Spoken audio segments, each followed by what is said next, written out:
Hello everyone, welcome back to my channel. I'm Quinn Buckland, author of such books as The Engine What Runs the World, Supernatural Pizza, and Dead Man Walking. Before I get into this, I want to make something very clear.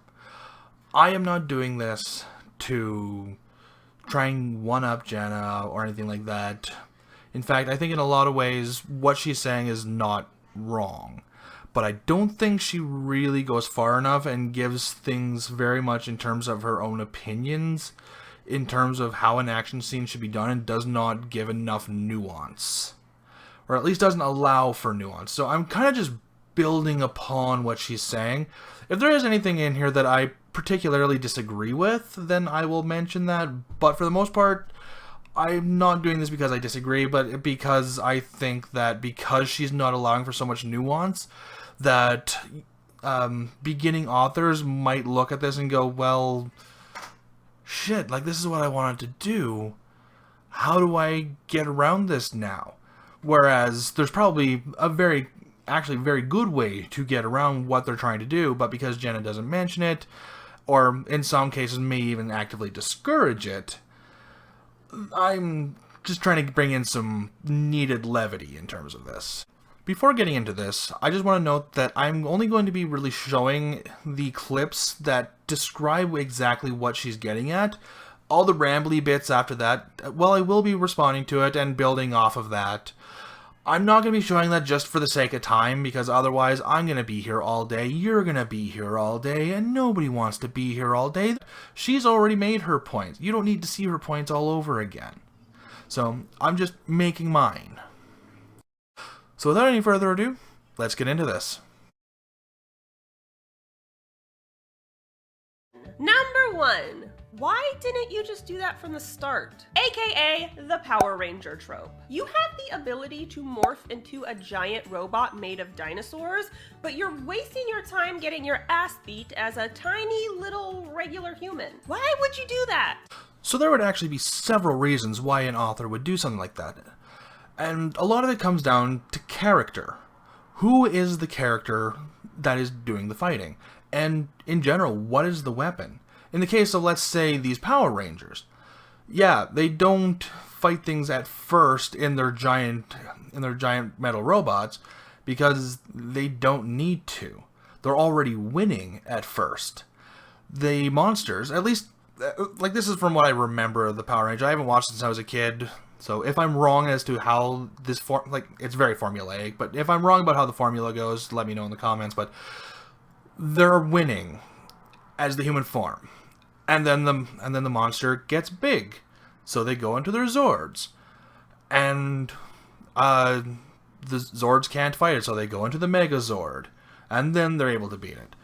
And in that case, yeah, it's formula and kind of lazy. But that's whatever. In terms of story, though, if, let's say, actually, let's use the metal robot thing for an example. What if they're in the middle of a city? They can't use the giant robot because, well, it's a hazard to people. They have it, but they can't use it. But let's say in the case of something like where they have it, but can use it, but then choose not to. This can also be used not just to extend a scene, but it can be used in terms of narrative stakes. If the character is the sort of person who would not use this sort of weapon unless absolutely necessary, then this could be a really good way to really get across as to how bad this villain is. This villain can end up pushing the hero to the point where their personality just cannot handle it, where they as a character can no longer handle what's going on and are forced to use the weapon. It's not that they want to, it's not that they can't use it, it's that they refuse until they are pushed to that point.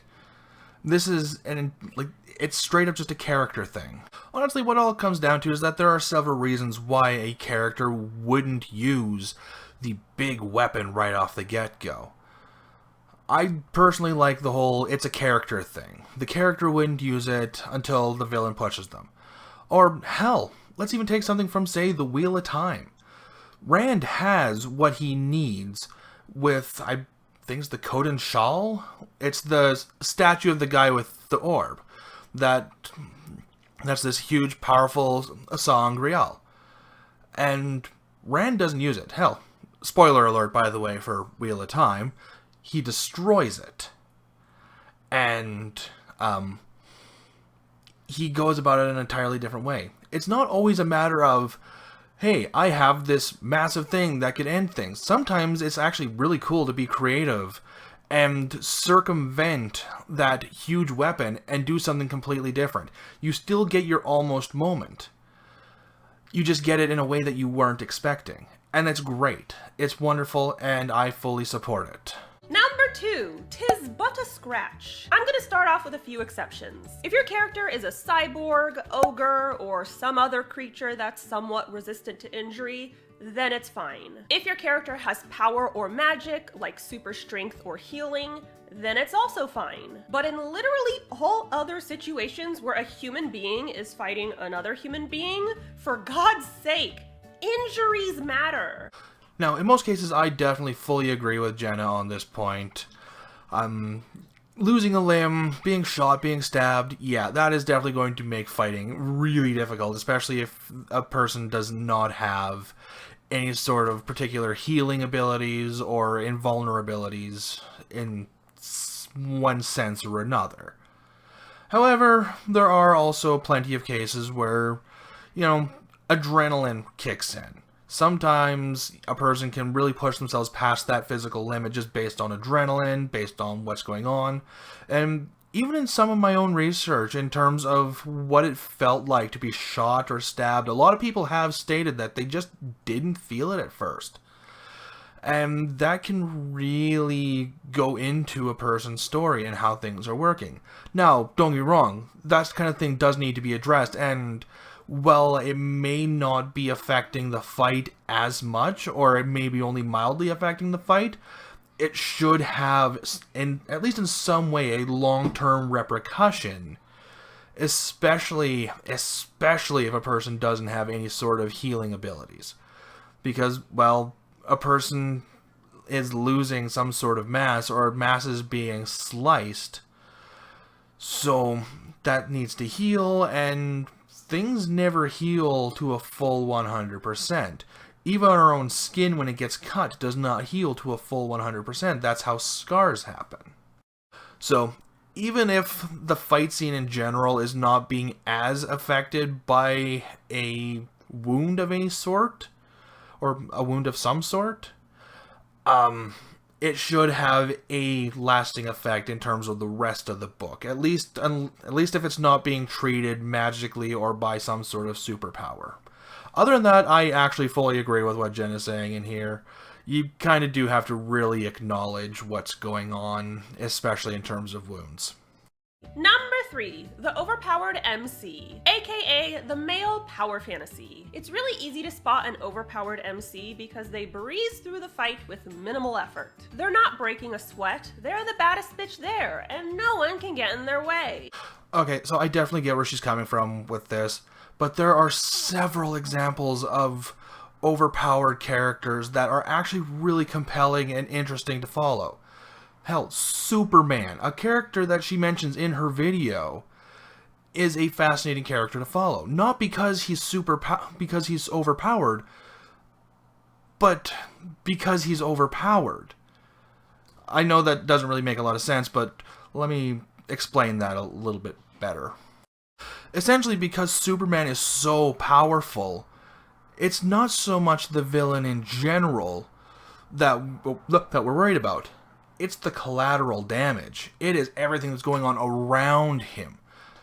I mean, it's one of the biggest complaints when it comes to, say, Man of Steel. It's the collateral damage. Because him and Zod are fighting and just destroying everything around them. Or let's look at something like One Punch Man, which is a story where the character can beat people in a single punch.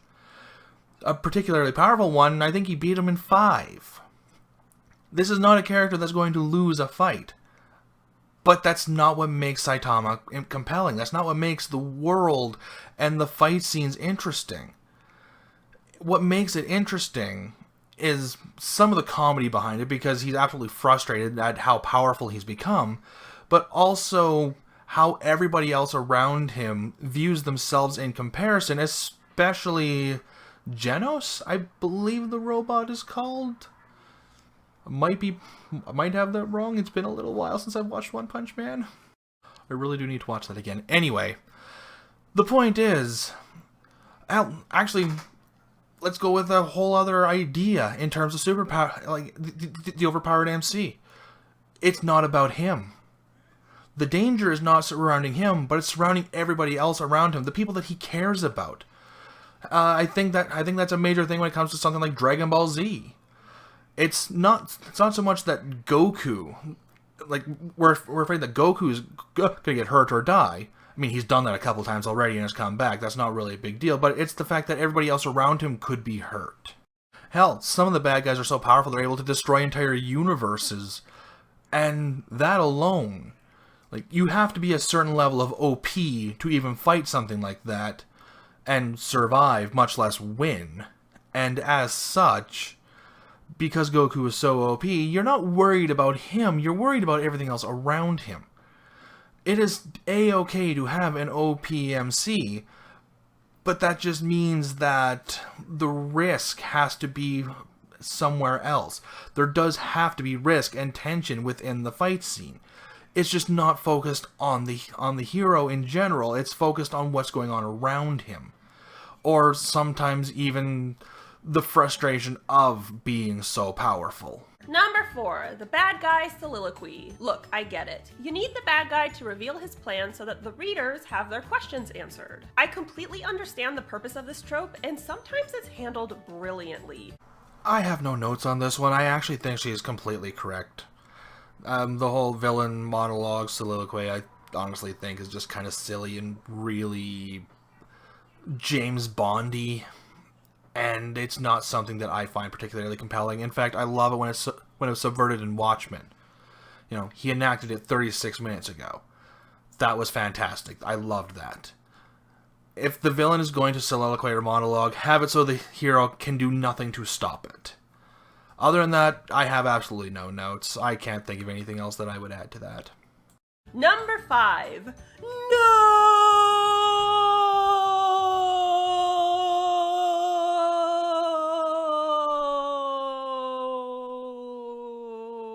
So yeah, I think we all know what's going on in this one. We don't need to have Jenna explain this one. It's pretty self-explanatory. I think in a way this is not really so much a book trope. I've never seen a no in a book in my life. And I've read a lot of books. This is very much a movie thing.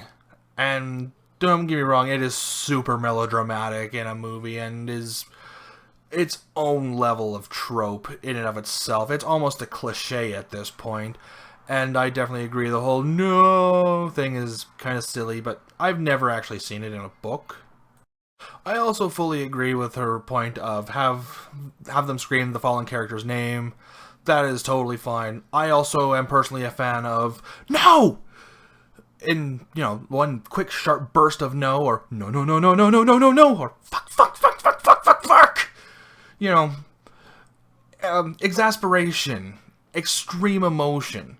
It's not, you know, it's not huge melodrama.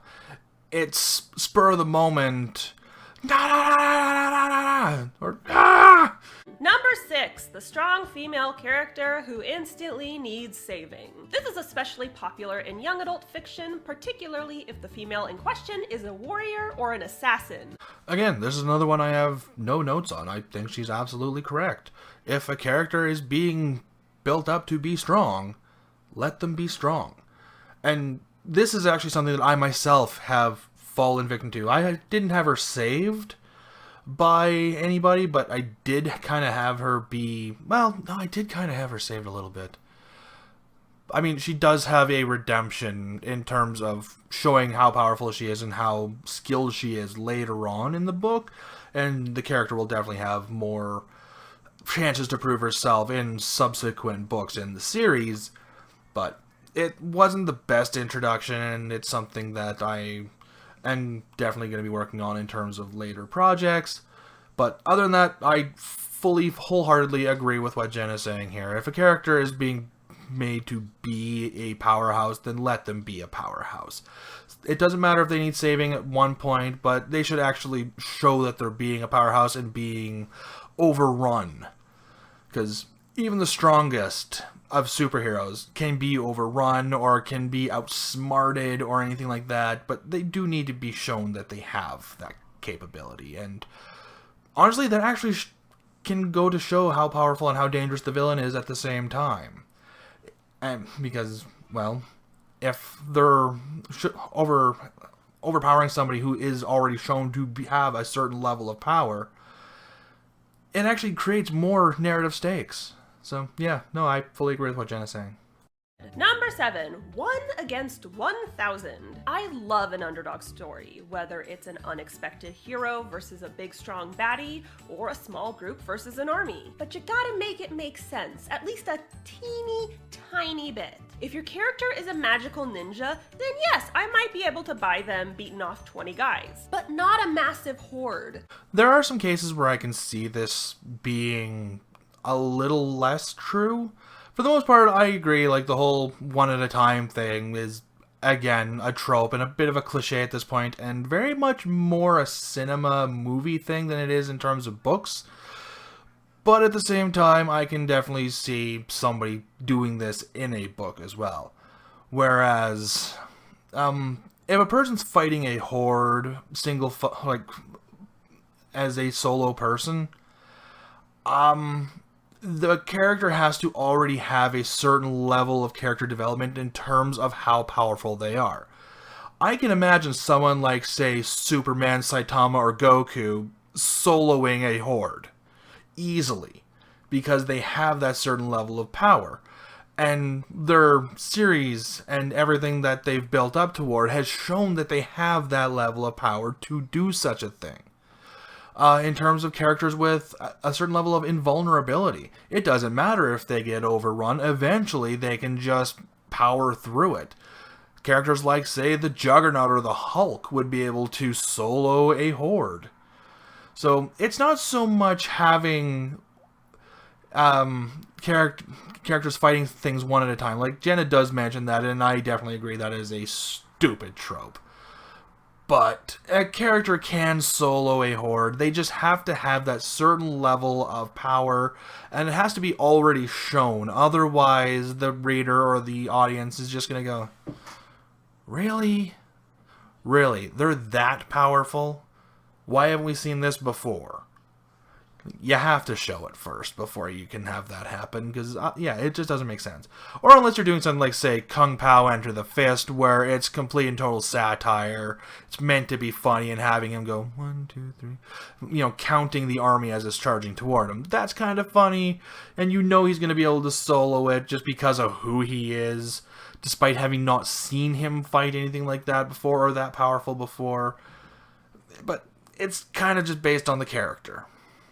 Number 8, Immortality. I'm actually a big fan of Immortality, so long as there are limitations. So I don't think immortality is the word that Jenna is trying to go for. I think she's trying to look for invulnerability.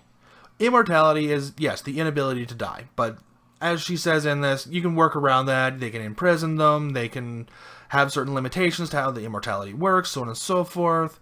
I think she's looking for the word invulnerability. And even then, you can have narrative stakes with invulnerability. It's just not based on the main character. It's based on everything around the main character. The setting, the people that he loves, the world in general, the universe. You can have these massive stakes. Yes, if the stakes get too big, I mean, it's obvious that they're going to win, but they can still have some loss. There's still narrative stake despite the invulnerability. And hell, in the 3 characters that I've mentioned before, Superman, Saitama, and Goku, they are basically invulnerable. Not completely invulnerable, they have their weaknesses and their limitations. At least Superman and Goku do. I have not seen Saitama have any sort of weakness or limitation, but that's kind of the point of the character. As far as that goes, the narrative weight just does not focus on them. It focuses on everybody else around them. And the same goes for the previous points that I have with these characters. Number 9. For the love of God, call for help. This is exclusive for fight and action scenes in contemporary fiction. You've got a character down, they're bleeding profusely, and gosh darn it, I don't think they're gonna make it. So yes, cell phones. I definitely agree. There can be ways around this. You know, cell phone broke, they don't have it on them. There are definitely different ways about doing this. But also, I think there's something that she did mention is panic. People are panicky, especially when something is really going wrong. Not everybody has a certain level of grace under pressure. Now, I have not been in a particularly high number of death-defying incidences. Like, I rolled my truck once when I was 17, and granted, I was able to have the certain mental wherewithal to, you know, check myself for injury and stuff like that, but I can't say that I was able to really think about anything else except for, am I hurt? Oh my god, oh my god, oh my god, oh my god, oh my god. I have never actually watched somebody that I know or love or care for get hurt, especially in a mortal wound sort of way. I don't know how I would react to that, and if I'm making a proper guess, I'd probably say that I probably would not take that well and might panic. Now, the whole cell phone thing, yes, I do agree with it, and I do think it is not a bad point by any means. In fact, I think this point needs to be made more often because it is actually a really good point when it comes to modern fiction. But with that said, there are ways around that, and there are ways to explain it. So, moving on to this final and last point. Number 10, mercy. Call me a black-hearted bitch, it wouldn't be the first time. But why the fuck are there so many stories where the hero grants the villain mercy? Alright, so I am in full support of gray characters. Pretty much all of my main characters are morally gray in one way or another. Smoke Callahan, Detective Baxter, Sandra Leo, like, they're gray because they have to be in their world. But at the same time, showing mercy in a lot of ways can also be a great way to show who this character is and the strength of their own character. In a lot of ways, it can be taken as the character refusing to kill because they don't want to be like the villain.